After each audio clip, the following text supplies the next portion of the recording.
Hola chicos, bienvenidos a un nuevo episodio de Just Rolled In.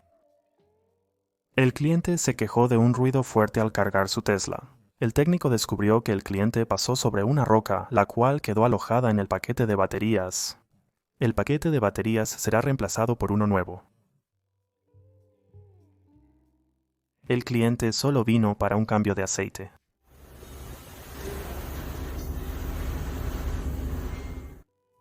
El cliente dice que su auto huele a gasolina.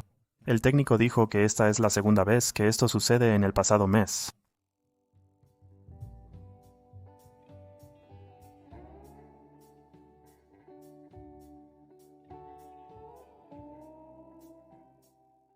Aquí hay un mal día para un cliente.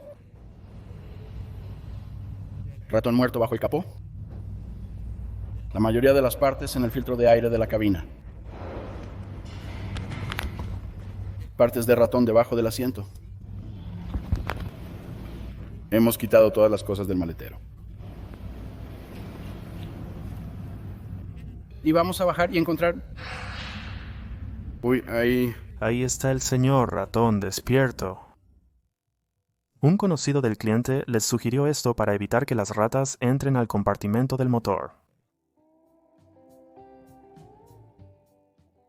Este cliente acaba de comprar este BMW un día antes y lo remolcó porque ya no arrancaba.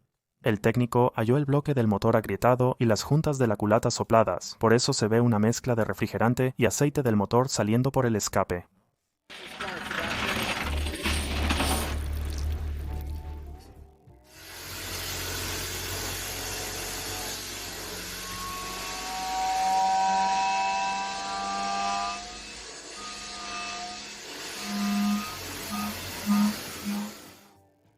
Este camión de la empresa solo tiene 18 millas y ya le han robado un convertidor catalítico. Robaron el único convertidor catalítico y quitaron el resonador.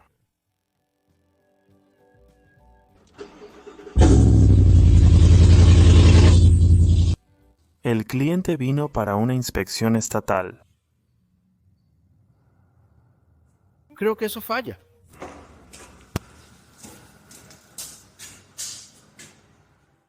El cliente rechazó todas las reparaciones y falló la inspección de seguridad estatal.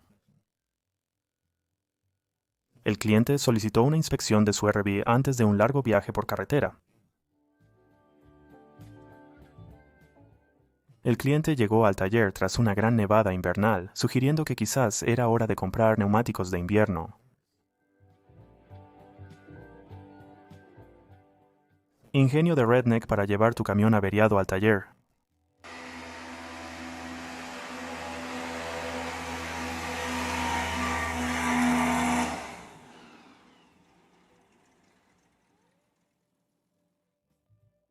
Si te gustó el video, considera dar like o suscribirte. Gracias por ver.